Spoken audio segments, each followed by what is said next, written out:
ও মুসলমান, হানজালা রাদিয়াল্লাহু তাআলা আনহু আল্লাহকে কেমন ভালোবাসেন, রাসূলকে কেমন ভালোবাসেন। ও মুসলমান, হানজালা রাদিয়াল্লাহু তাআলা আনহু বিবাহ শাদী করেছেন, বাসর রাত্র সাজানো হয়েছে হানজালা রাদিয়াল্লাহু তাআলা আনহুর বাসর রাত্র। ও মুসলমান, বাসর রাত্র হানজালা রাদিয়াল্লাহু তাআলা আনহু চলে গেলেন। বাসর রাত্র যখন আওয়াজ শুনতে পেলেন, কে যেন বলতেছে ঘর পিছন দিয়ে, আল্লাহ রাসূল দুনিয়ার মধ্যে নাই, আল্লাহ রাসূল ইন্তেকাল করে গেছেন, আল্লাহ রাসূলকে শহীদ করে দিয়েছেন, আল্লাহ রাসূল যুদ্ধের ময়দানে শহীদ হয়ে গিয়েছেন। কে জানি ঘরের পিছে আওয়াজ দিয়ে বলতেছে।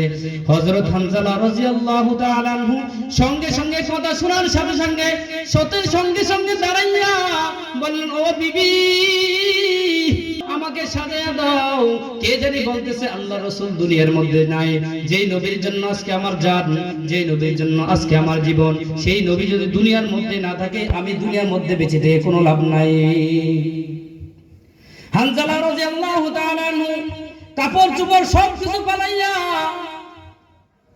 বিবিকে বলতেছেন, ও বিবি, শেষ বিদায় দিয়ে দাও, হয়তো জান্নাতের মধ্যে তোমার সাথে দেখা হবে। ও বিবি, আমাকে বিদায় করে দাও, আমাকে বিদায় দিয়ে দাও, আমি যুদ্ধের ময়দানে চলে যাব।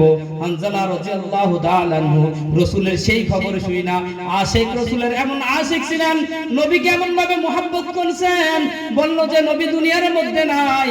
হানজালা রাদিয়াল্লাহু তাআলা আনহু তরবারিটা নিয়ে চলে গেলেন যুদ্ধের ময়দানে। এক পর্যায়ে যুদ্ধ করতে হানজালা রাদিয়াল্লাহু তাআলা আনহু শহীদ হয়ে গিয়েছেন।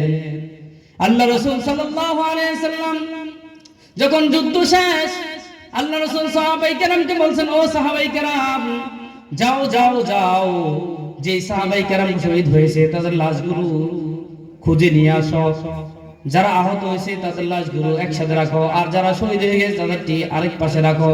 হানজালা রাদিয়াল্লাহু তাআলা আনহু তো শহীদ হয়ে গিয়েছেন। যখন লাশ আনলো, লাশ আনার পরে রাসূল করিম সাল্লাল্লাহু আলাইহি সাল্লাম বললেন, শহীদের লাশগুলোকে দাফন করে দাও, কেননা শহীদের লাশগুলোকে গোসল করানো হয় না, কেননা শহীদ কিয়ামতের ময়দানে এই রক্তাক্ত শরীর নিয়ে আল্লাহর দরবারে উঠবেন। যখন দাফন কাফন শেষ, হানজালা রাদিয়াল্লাহু তাআলা আনহুর স্ত্রী হাওমাও করে কাঁদতে আল্লাহ রাসূলের কাছে আসলেন।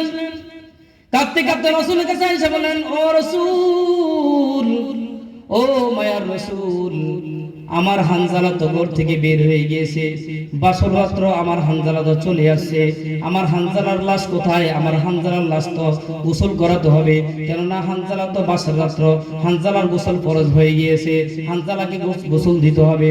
রাসূল করিম সাল্লাল্লাহু আলাইহি সাল্লাম সাহাবায়ে কেরাম বললেন, ও সাহাবায়ে কেরাম, হানজালার লাশটা খুঁজো, কোথায় আছে হানজালার লাশটা নিয়ে আসো। হানজালার লাশ খুঁজতেছেন, খুঁজতে দেখেন হানজালার লাশ পাওয়া যাচ্ছে না। রাসূল বলছেন, ও সাহাবায়ে কেরাম, তোমরা যাও আহত যে সাহাবায়ে কেরাম তাদের সাথে দেখো কোনো হানজালার লাশ আছে কিনা। দেখলো যে হানজালার লাশ কোথাও পাওয়া যাচ্ছে না। তখন আল্লাহ রাসূল সাল্লাল্লাহু আলাইহি সাল্লামকে গায়বী খাজানা থেকে আওয়াজ দিয়ে দিলেন। আওয়াজ দিয়ে বললেন, জিবরাইল আলাইহিস সালাম বললেন, হানজালার লাশ তো ফেরেশতারা আকাশে নিয়ে চলে গেছেন জান্নাতের মধ্যে। বলেন সুবহানাল্লাহ।